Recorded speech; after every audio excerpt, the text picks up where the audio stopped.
Hi guys, welcome back to my channel and welcome to a new video. Today I'm going to review Kafka on the Shore by Haruki Murakami. Read this back in August with Carolina from Singularidades Livros over on Instagram. I'll link her Instagram down below. She's also a bookstagrammer, so you can get a lot of good recommendations from her feed. Also, her feed is beautiful, so you should totally follow her. We read this back in August. It was Carolina's first Murakami, so I was really excited because I just wanted to know if she was going to be a fan or not. She really enjoyed the book as well. I really enjoyed this book, but I was putting it off for a few years and I regret it. I should have read it a long time ago. A lot of people love Kafka on the Shore. They say it is their favorite Murakami, and I can totally see why. I was putting it off because the main character is a teenager and I was afraid I was going to get disappointed because some authors are really good at just writing adult characters, but when they write teenagers or children, they disappoint a little bit. So I was scared, and yeah, I regret it because this was so good. This is about a 15-year-old boy named Kafka. It is not his real name, but this is not a spoiler because it is mentioned right in the beginning. And he runs away from home because his relationship with his dad is just really difficult. They don't actually talk. They live together, but they don't see each other. They don't talk. They don't care about each other. And Kafka just got tired of it. Also, he wanted to try and find out more about his mom and his sister. He doesn't remember them because they left when he was a baby. And he thinks that if he finds out more about them, he can find out more about himself. And also because he just wanted to start his own life. And I found that to be very interesting and funny because I'm pretty sure everyone said that at some point when they were teenagers. When I get my own life, or when I start my own life, when I start living my own life, like up until that point when you are an adult, that life is not yours, doesn't belong to you. So when you start your own life, you can do that, but up until now you can't. So I found that to be very interesting and funny because I never thought about it. And yeah, obviously I said that at some point as well when I was 15, when I get my own life, when I start living my own life.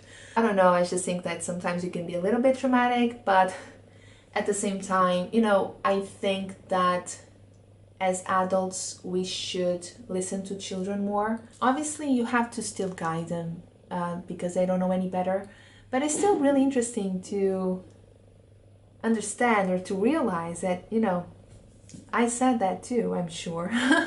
So we should take into consideration children and what they have to say and what they want and try to guide them, but at the same time, give them their space and individuality. I really like the fact that this book mentions that. So Kafka runs away. He stops by this small town.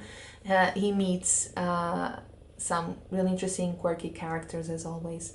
Up until one day when he wakes up in the middle of nowhere at night with blood on his shirt and he can't remember anything.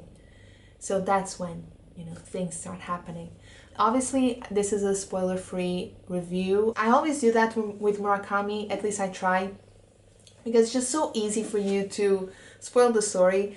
Because his stories are so confusing sometimes because of all the magic realism, and you just want to give away all the details so you understand what happened. But I don't want to do that because otherwise, why should you read the story? We also have like a second story happening at the same time. So we meet Nakata. Nakata is a middle-aged man who suffered an accident when he was a child.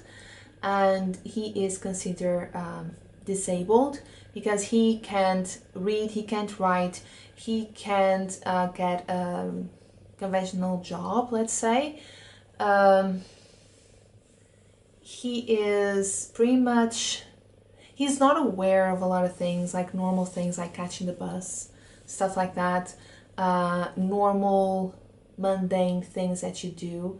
And because of that, the government gives him money every month so he can live like a very normal, wholesome life.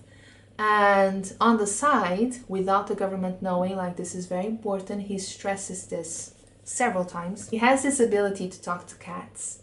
Nobody knows. So families ask him to find their missing pets, and he talks to cats on the street, and he finds the cats, the missing cats, and he takes them home. And this is beautiful. He loves cats, and if you love cats, you are going to love Nakata, because he's just so precious. I just want to hug him and, take him somewhere, like for a walk, because it's so easy to entertain him because everything is just amazing and impressive and new.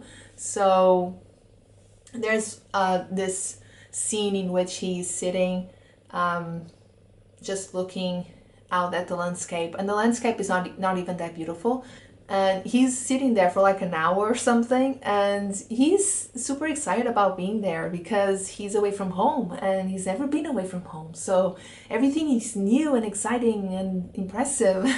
It's just so, I don't know, it was just really cute, and he's precious. I love him. I love Nakata. When we meet Nakata, he is looking for this cat, and while he's looking for her, he finds out that there's this man taking cats away and killing them, and he's not scared. I think that he doesn't really understand the danger, but he doesn't stop what he's doing. He still tries to find this missing cat, and he meets this man, and they talk, and he does some horrible things in front of him. So trigger warning for animal abuse. That was definitely the worst part. It was super important, but I couldn't just it was hard. It was really hard to read that. Nevertheless, without it, Nakata wouldn't be as important. I love the fact that Nakata's character was so important to the story, and something that I think is really important to mention is the fact that Kafka's story and Nakata's story, they are going to cross paths, but the characters never actually face each other, and I think that's really difficult to do. I think that when authors do that, at some point towards the end of the book, so you can get some closure, the characters have to face each other, but in this case, Kafka and Nakata never do, but their stories are connected. And I think that's amazing. I think that it just shows how creative Murakami is and how amazing he is as an author. It was one of my favorite things, really. Something that I was really impressed with, and if you watched my vlog, because I was vlogging when reading this book because I was behind schedule, I mentioned this in one of my updates because it was just so wow, it was just so good. This book was published in 2002, and we get a transgender character here. And I was not expecting it at all. It is one of Kafka's new friends, and he's having an argument with two obnoxious women who are accusing him of being just like any other man. Something that I hate. I hate when we get obnoxious characters like this because, let's generalize this, right? Men are evil, all of them. So obviously I don't like that. And he was saying that, look, that's not true. I don't think that's true. I don't think I'm like that. And they kept going. And then he just tells them that he's transgender. And Kafka was there. And for a moment, Kafka was very surprised. And he had to take that moment. He had to sort of like process it. And I don't see it as being a bad thing, because Kafka never once thought about not being friends with him anymore because of it, or not feeling comfortable around him anymore. But he still needed that moment, like he needed that minute to just process the new information. He was not expecting it, and honestly, I think we would all feel the same. Because it was just so out of the blue, but at the same time, so natural. Like Murakami made sure he had this scene here just so we could find out more about Oshima as a character, because after this, we get to know more about him. Because up until that point, we don't know anything about Oshima. We don't know anything about his life, what he does after work. Like, we don't know. And then after this was like the starting point. And then we get to find out all of this new information that is just so important for his character and for Kafka's story. This book was published in 2002. I must say, I don't think that in 2002 people were talking about people, and when I say people, obviously a lot of people, like this was not a topic of interest for many people, LGBTQ plus representation in books and films. Like obviously it was talked about, but it was still like taboo. Not a lot of people were talking about it, not a lot of people were doing anything about it. At least that's what I think. I've seen people reviewing this book and they feel the same way. And I don't know how things work in Japan, but a lot of people say that in 2002, I don't know how things are now, but in 2002, it was not something that people were talking about openly. So to all those people who say that Murakami doesn't keep up with change in society, I say read Kafka on the Shore and all of his other books, because he keeps track. I don't know why so many people hate Murakami. A lot of people can't really tell you why. I'm fine with the fact that people don't like his books. I would not recommend these books to a younger audience, ever, because there's always like a lot of explicit content, a lot of like trigger warnings for abuse and animal abuse. And I would not recommend, even if you're not part of the younger audience, if you don't like those subjects or how they are depicted in his books, obviously you shouldn't read them. And I'm sorry, I got a message. And I'm sure that you would not enjoy his books. But when people read his books with the sole purpose of trashing them, I have a problem with that. I'm sorry, but I do, because it just feels like you don't have anything else to do. Like, can't you get a hobby? Why are you wasting your time reading books just so you can trash them? I don't get it. So many people do that on BookTube, and I honestly don't understand. And they don't even know, or they can't even tell you why they don't like the book. They just use general lines like, oh, he's a terrible person, a terrible writer. I'm sorry, why? Oh, because he is. But why? What was it? What was it with this book that you didn't like it? Or this book or that book? Like, what was the problem? You can tell me. So, because he's so popular and famous, I think that a lot of people just want to be against him just because. And they try to find little things to complain about. Same thing happened with Men Without Women. If you haven't watched that video, I talk about why people shouldn't hate that book, because many of them didn't even read it. Many of them didn't even finish the book.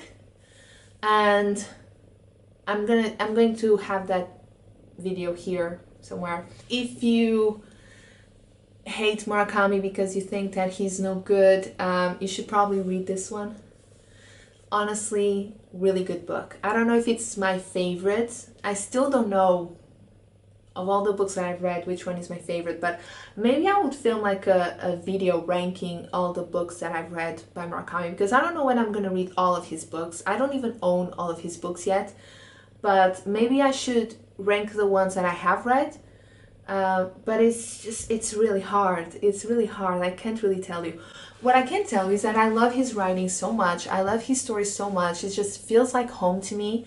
And that's so cool, because sometimes I just miss his writing and I'm like, I miss reading a book by Murakami. Right now I'm torn. I don't know if I should read What I Talk About When I Talk About Running, his memoir, which is quite short. So I should probably be able to read this in a couple of days. So maybe I don't have to pick. Maybe I can read both.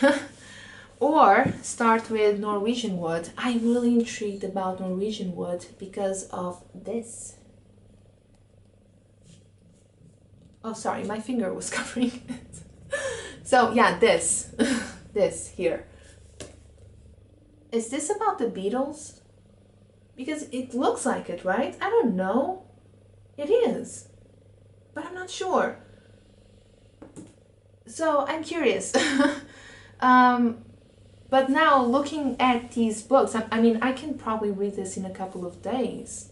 It's quite short. A lot of the pages are photos, and I do want to know more about Murakami as a person, as a writer, more about his routine. He has this really strange routine. I noticed that some people made videos a while back. I think it was a trend at the time, like following this person's routine. And I found a video that was about Murakami, like following Murakami's writing routine or daily routine or something like that. And it was difficult. So I am really curious about this book because it is a memoir. I love memoirs. When I read nonfiction, I usually read memoirs. But I also want to start this. I might start this in December though. I usually read Murakami in December. Don't know why, but it happens. So guys, that's pretty much it for this video. I really hope you enjoyed it. And yeah, let me know if you have read Kafka on the Shore. Let me know if you would be interested in, like, I don't know, maybe plan a read along or something for Norwegian Wood in a month or two, because I would love to do more buddy reads. You can comment down below or send me a message on Instagram. My Instagram is linked in the description box as well. So that's it guys. I really hope you enjoyed this video and thank you so much for watching. Bye.